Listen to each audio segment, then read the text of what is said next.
नमस्कार दोस्तों, आप देख रहे हैं जौनप्रिया जी के चैनल। और आज की इस वीडियो में हम 8वें वेतन आयोग से जुड़ी अब तक की सबसे महत्वपूर्ण जानकारी को आसान और सीधे अंदाज में समझेंगे। दोस्तों, आखिर आयोग ने अब तक क्या क्या काम पूरा कर लिया है, अभी कौन सी प्रक्रिया चल रही है, रिपोर्ट कब तक आने की उम्मीद है, अलग अलग कर्मचारी संगठनों ने कितना फिटमेंट फैक्टर प्रस्तावित किया है, संभावित न्यूनतम वेतन कितना बन सकता है, और और एरियर को लेकर क्या गणनाएं सामने आ रही हैं। इन सभी बातों को एक एक करके सिर्फ एक वीडियो में 5 मिनट में हम समझने वाले हैं। तो सबसे पहले मौजूदा स्थिति पर नजर डालते हैं। दोस्तों, आयोग के गठन के बाद उसे अपनी सिफारिशें तैयार करने के लिए लगभग 18 महीने का समय दिया गया है। कर्मचारियों और पेंशन भोगियों से सुझाव लेने की प्रक्रिया पूरी हो चुकी है। विभिन्न विभागों, मंत्रालयों और कार्यालयों से डेटा एकत्र करने का चरण भी पूरा माना जा रहा है। कर्मचारी संगठनों, फेडरेशनों और एसोसिएशनों द्वारा अपने अपने ज्ञापन और प्रस्ताव जमा किए जा चुके हैं। अब आयोग जो है अलग अलग हितधारकों के साथ बैठकों, प्रस्तुतियों और प्राप्त आंकड़ों का विश्लेषण पर काम कर रहा है। यानी फिलहाल सबसे महत्वपूर्ण चरण डेटा एनालिसिस और सिफारिशों का अंतिम रूप देने का है। अब बात करते हैं फिटमेंट फैक्टर की। तो दोस्तों, अलग अलग संगठनों ने अलग अलग प्रस्ताव दिए हैं, लेकिन कुछ बड़े कर्मचारी संगठनों ने लगभग 3.83 के आसपास फिटमेंट फैक्टर का सुझाव दिया है, जिसके आधार पर न्यूनतम बेसिक वेतन करीब जो है 69,000 रुपए तक पहुंचता है। कुछ अन्य संगठनों ने 3.80 का प्रस्ताव दिया है, जिसके अनुसार न्यूनतम वेतन करीब 68,400 रुपए बनता है। डाक कर्मचारियों के लिए एक संगठन ने लगभग 3.25 के आसपास प्रस्ताव दिया है, जिसके अनुसार जो है उनका न्यूनतम वेतन करीब 58,500 रुपए बैठता है। वहीं कुछ संगठनों ने 3.00 का न्यूनतम फिटमेंट फैक्टर सुझाया है, जिससे न्यूनतम बेसिक वेतन लगभग जो है 54,000 रुपए बनता है। दूसरी ओर एक कर्मचारी संगठन ने 4.00 का फिटमेंट फैक्टर प्रस्तावित किया है, जिसके आधार पर न्यूनतम वेतन करीब 72,000 रुपए तक पहुंचता है। इन प्रस्तावों को मिलाकर देखें तो तीन संभावित तस्वीरें बनती हैं।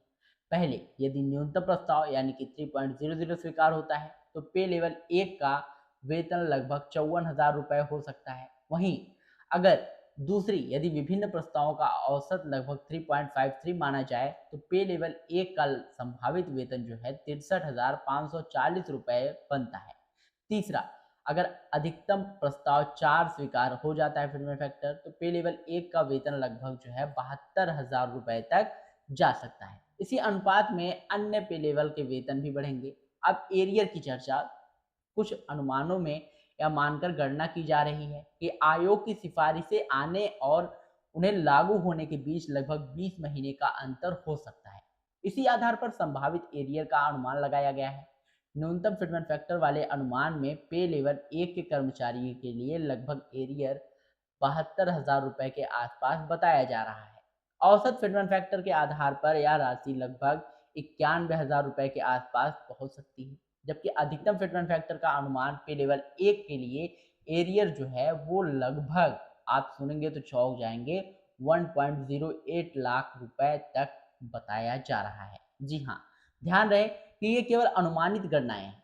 वास्तविक राशि सरकार की अंतिम स्वीकृति के बाद जो है वो लागू होने की तिथि और व्यक्तिगत वेतन स्तर पर निर्भर करेगी। कर्मचारी संगठनों ने अपने प्रस्ताव के समर्थन में कई सरकारी डॉक्यूमेंट्स और कानूनी प्रावधानों का हवाला दिया है।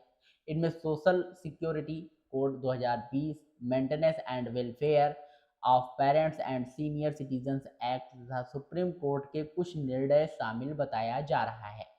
ऐसे संगठनों का तर्क है कि बढ़ती महंगाई, किराया, बच्चों की शिक्षा, स्वास्थ्य खर्च और माता-पिता की देखभाल जैसी जिम्मेदारियों को देखते हुए वर्तमान वेतन संरचना की समीक्षा आवश्यक है, ताकि कर्मचारी अपने परिवार की जरूरतों को बेहतर ढंग से पूरा कर सकें।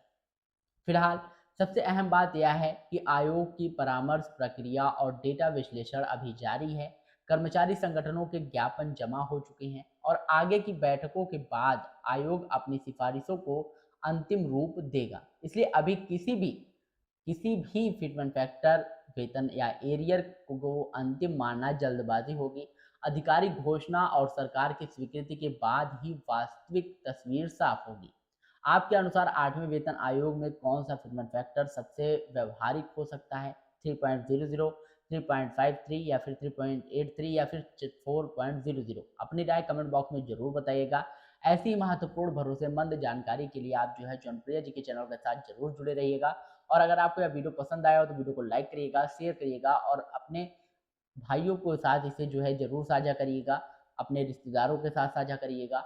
और अगर आपका इससे रिलेटेड कोई और क्वेश्चन हो तो कमेंट बॉक्स में ज़रूर पूछिएगा, हमारी टीम आपकी पूरी सहायता करेगी।